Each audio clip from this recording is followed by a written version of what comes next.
Today we're going to talk about equivalent expressions.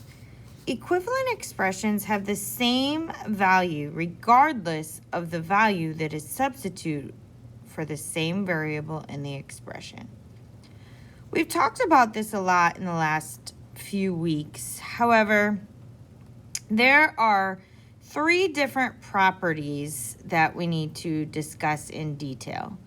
We have the commutative property of addition and multiplication. What this says is A times B is the same as B times A, as well as addition. So 5 times 6 is 30, and 6 times 5 is also 30. We have what's called the associative property. And with the associative property, you are regrouping. So in this first example in green, this tells you A plus B, in parentheses, plus C is the same as A plus, parentheses, B plus C. So you are simply regrouping. And then we have the distributive property, which we talked about last week. Anything on the outside of the parentheses means that you are going to multiply it by everything on the inside of the parentheses.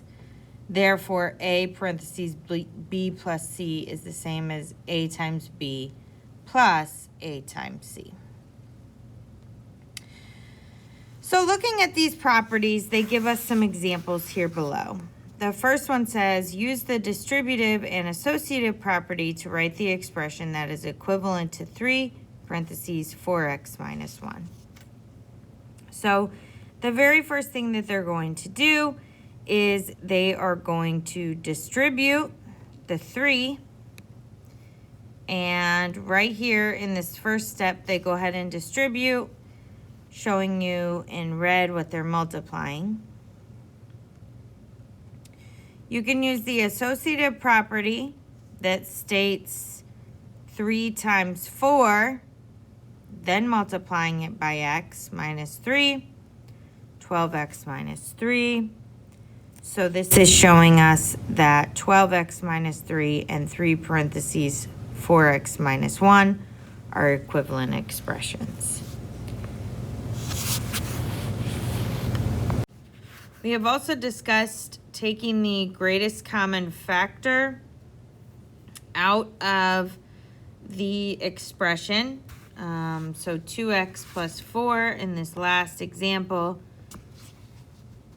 they take out the 2, which is the greatest common factor between both of these, to where they write the expression to look like a distributive problem, where 2 is the common factor that they pull out.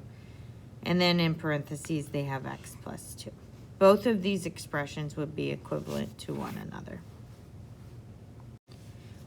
So let's go ahead and try one.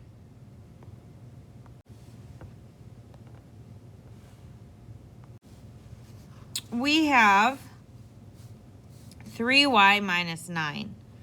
So the very first thing that this expression is wanting us to do is to pull out the greatest common factor. So what is the greatest common factor between 3 and 9? So we would have 3 and 9, and we know we could divide both of these by 3, which would leave us with 1 and 3. So the greatest common factor would be 3. We're going to pull the 3 out.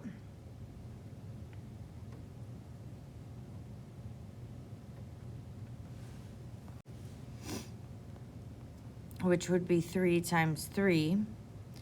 So we place the 3 out front, and then we have y minus 3. We're simply taking this one and bringing them down. So 3y minus 9 would be equivalent to 3 parentheses y minus 3. Both of these expressions mean the exact same thing. no matter what y is, they will give you the exact same answer. So let's go ahead and look at the next thing. Using the properties of identify equivalent expressions. So which of the expressions below are equivalent? 8x minus 4, 4x, 4, parentheses, 2x minus 1. So we have to use the distributive property for looking right here, 4, parentheses, 2x minus 1. And if we distribute this 4, draw our arrows in and multiply it, well, 4 times 2 is 8x, and 4 times 1 would be 4, so it would be 8x minus 4. So you know this one and this one are equivalent. How about the 4x? The 4x would not be equivalent to either one because you simply are multiplying 4 by whatever x is, whereas on the other one we're multiplying 8 by x and then we are subtracting 4. So let's go ahead and look at the example problem and see which one of these are equivalent. Go ahead and try them now. We will pause the video. So if you came up with 10y plus 5 and 5 parentheses 2y plus 1, these would be equivalent because we can factor out a 5 in this first problem. And if we factor out the greatest common factor of 5, that leaves us with 2y plus 1. Whereas the center one, 15y, is different because you are taking 15 times y, and we do not have that in either of the other expressions. The last method you're going to use to compare equivalent expressions is substitution.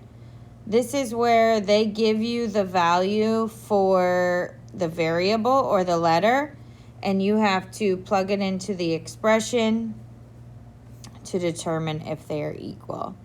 So on this particular example, it says 6 parentheses n plus 3 minus 4 and 6n plus 14. Are these expressions equivalent? Simplify the expression. So what you're going to do is you are going to use the distributive property to simplify this expression. And after you distribute the 6 to everything, you then have to combine like terms. Plus 18 and minus 4, those are both constants. So you must subtract 4 from 18, which gives you 6n plus 14. Then it says to substitute 3 for n to justify if these two expressions are equivalent. So in order to do that, you are going to substitute the 3 for the n, which is what they did in both of these situations. And you will notice that they come up with 32 for both answers. Therefore, that makes these equivalent expressions because they give you the same solution. So, go ahead and try this one on your own. 2 parentheses x minus 3 plus 1 and 2x plus 6. So the first thing you want to do is distribute. So as you do that, you distribute the 2.